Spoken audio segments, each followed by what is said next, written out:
নমস্কার, আমার নাম সঙ্গীতা গুপ্ত। কান্তারা চ্যাপ্টার 2-তে ঋষভ শেট্টি অ্যাক্টর ও ডিরেক্টর সবাই জানি।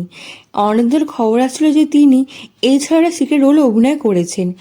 মাইকারা নামে একটি মিস্ট্রিয়াস ওল্ড ম্যানের চরিত্রে অভিনয় করেছেন। রিসেন্ট হোমবারে পেজ থেকে একটা ভিডিও শেয়ার করা হয়েছে, দেখে আপনি চমকে যাবেন। একটা রোলের জন্য 6 ঘন্টা ধরে মেকআপ করা হচ্ছে, আর মেকআপের প্রতিটা স্টেপ দেখানো হয়েছে। একটা সিনেমার জন্য ঋষভ শেট্টি কত কাটাকাটি করেছেন তাকে দেখলেই বোঝা যায়। তিনি ডিরেকশনও করেছেন, এছাড়া দুটো চরিত্র অভিনয় করেছেন। কত খাটনি করলে এরকম ধরনের সিনেমা তৈরি করা যায়, নিজেকে প্রায় উজাড় করে দিয়েছেন। তার জন্য এরকম ধরনের সিনেমা তৈরি হয়েছে। খুবই সুন্দরভাবে গ্রামীণ পরিবেশকে সিনেমা পর্দায় তুলে ধরতে পেরেছেন। কাদম্ব রাজবংশকে চিত্রায়ন করা হয়েছে। বক্স অফিস রেকর্ড অনুযায়ী সিনেমা প্রথম দিনে 60 কোটি টাকা ইনকাম করে দেখাতে পেরেছে। থ্রিলার ঘরানার সিনেমা, যেখানে সাসপেন্সের ছোঁয়াও রয়েছে। গল্পটি শক্তিশালী, অভিনয়, ভিজুয়াল এবং সুর দুর্দান্ত। উন্নত মানের ভিএফএক্স ব্যবহার করা হয়েছে। ভিএফএক্স নিয়ে কোনো খুঁত ধরতে পারবেন না। ওয়ার্ল্ডের বিগেস্ট সুপারস্টারের সম্পর্কে নিউজ এসছে। 31শে অক্টোবর থেকে শাহরুখ খানের ফিল্ম ফেস্টিভ্যাল শুরু হতে চলেছে। শাহরুখ খান নিজে সোশ্যাল মিডিয়া অ্যাকাউন্ট থেকে পোস্ট ও ভিডিও শেয়ার করে জানিয়েছেন যে শাহরুখ খানের কিছু পুরনো ফিল্ম থিয়েটারে আসতে চলেছেন। নিজের সম্পর্কে লিখেছেন যে বেশি কিছু পরিবর্তন হয়নি, আমার চুলোটে পরিবর্তন হয়েছে, তিনি আরও হ্যান্ডসাম হয়ে গেছেন। ঠিকই বলেছেন, বলুন।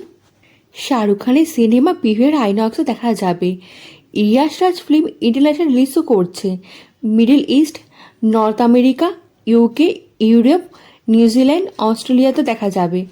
ইন্ডিয়ার বিগেস্ট সুপারস্টার প্রভাসের সম্পর্কে নিউজ এসছে।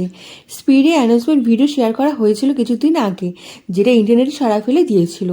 সেখানে শুধু অডিও ছিল। প্রভাসের ফ্যান পেজ AI টেকনোলজি ব্যবহার করে ভিডিও বানিয়ে ফেলেছে। স্পিডে শুধু অডিও ছিল, যদি ভিডিও হতো তাহলে তো এরকমই হতো। ভিডিও কিন্তু ক্লিন নয়। প্রভাস কিন্তু আরও ফ্যান পেজ আছে, তারাও AI টেকনোলজি ব্যবহার করে এরকম ধরনের ভিডিও বানাচ্ছে। স্পিডের 10 দিনের শুটিং শিডিউল স্টার্ট হবে 8ই নভেম্বর 2025 থেকে। রাজা সাহেবের নতুন ট্রেলার আসবে। রাজা সাহেবের ডিরেক্টর ইউনিক এক্সপেরিমেন্ট করতে চলেছেন। কিছু ফুটেজ শ্যুট করবেন নতুন ট্রেলারের জন্য। এই ফুটেজ কিন্তু সিনেমার অংশ হবে না। ফৌজি মুভি দুটো পার্টে রিলিজ করা হবে। প্রথম পার্টের প্রবাসী ওয়ান সাইড দেখানো হবে, দ্বিতীয় পার্টের প্রবাসী অন্য সাইডকে এক্সপ্লোর করা হবে। বাহুবলী এপিক ট্রেলার এসেছে। প্রবাসী ম্যাজিক না রাজামৌলি ম্যাজিক জানি না, মুভি শুধু মার্চ করে রিলিজ করা হচ্ছে। দুদিনের মধ্যে 8 মিলিয়ন ভিউ এসেছে। বাহুবলী তো আগেও দেখেছি, তারপর ট্রেলার দেখার সময় মুভি দুনিয়া হারিয়ে গেছিলাম। ট্রেলার দেখার পর আবার ওই মুভি দেখতে ইচ্ছা করছে। প্রবাসী জাদুর জন্য বুকমাই শোতে 311K ইন্টারেস্ট শো করেছে। এই রকম তো কোনো নতুন মুভির সাথেও হয় না। কোনো সন্দেহ নেই যে প্রভাস ইন্ডিয়ার বিগেস্ট সুপারস্টার। শাহরুখ খান ওয়ার্ল্ডের বিগেস্ট সুপারস্টার। পুরো ওয়ার্ল্ডে শাহরুখ খানের যে ফ্যান আছে, শাহরুখ খানকে এই পজিশন থেকে সরাতে কেউ পারবে না। স্পাই ইউনিভার্সে আলফা মুভিতে শাহরুখ খানকে পাঠানের চলতে ক্যামিও করে দেখতে পারি। What to A failure Aditya চোপড়ার ওপর পড়েছে, তাই তিনি শাহরুখ খানের সাহায্য নেবেন। আদিত্য চোপড়া রিকোয়েস্ট করেছে শাহরুখ খানকে ক্যামিও রোলের জন্য। আদিত্য চোপড়া সিকুয়েল প্ল্যান করে ফেলেছে শাহরুখ খানের জন্য। শাহরুখ খান এখন ক্যামিও রোলের জন্য রাজি হবেন কিনা জানি না। শাহরুখ খান কিং মুভির জন্য ব্যস্ত। আদিত্য চোপড়া চাইছেন সালমান খানকে ক্যামিও রোলের জন্য এই মুভিতে টাইগারের চরিত্রে।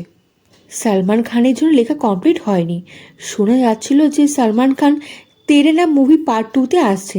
খবরটা সত্যি নয়। সাজিদ নাদিওয়ালা নিজের ছেলেকে লঞ্চ করতে চলেছেন। সেখানে ইন্টারেস্ট লাভ স্টোরি থাকবেন তেরে নামের মতন। ধর্মা প্রোডাকশন থেকে কার্তিক আরিয়ান কিচার কমেডি মুভি শুটিং শুরু হয়ে যাবে 1 নভেম্বর থেকে। রিসেন্টলি কার্তিক আরিয়ান ফটোশ্যুট করে নিয়েছেন। ভুবন বাম রিসেন্টলি পোস্ট শেয়ার করে লিখেছেন যে স্বপ্ন দেখো, স্বপ্ন সত্যি হয়। ভুবন বাম ধর্মা প্রোডাকশনের সাথে এগ্রিমেন্ট সই করছে। ধর্মা প্রোডাকশনে কোনো সিনেমার জন্য লিড রোলে অভিনয়ের সুযোগ পেয়েছেন। ভিকি কৌশল স্টারার মুভি মহা অবতারের শুটিং শুরু হয়ে যাবে 2026-এর মাঝামাঝি থেকে। শুটিংয়ের প্রিপারেশন কাজ চলছে। ভি কৌশল লাভ অ্যান্ড ওয়ারের জন্য ব্যস্ত। তারপর তিনি পরশুরাম রোলের জন্য কাজ করবেন। লাভ অ্যান্ড ওয়ার 20 মার্চ 2026-এই আসবে। ইয়াসের মুভি টক্সিকের সাথে ক্ল্যাশ হতে পারে। টক্সিক মুভি 19 মার্চ 2026-এ রিলিজ হবে। ওয়ার 2 এ ফেলের পর junior NTR dragon movie shooting মাঝখানে জুনিয়র এনটিআর ফুটেজ দেখে বলেছেন যে ফুটেজ খারাপ না, কিন্তু আরও ভালো হতে পারত। তাই হয়তো পুরনো ফুটেজ বাদ দিয়ে নতুন করে শ্যুট করা হতে পারে। কেমন লাগলো আপনার ভিডিওটা কমেন্টে জানাতে কিন্তু ভুলবেন না। লাইক ও সাবস্ক্রাইব করে দেবেন, দেশ বিদেশ বন্ধুর সঙ্গে ছড়িয়ে দেবেন। দেখা হচ্ছে পরবর্তী ভিডিওতে, ভালো থাকবেন।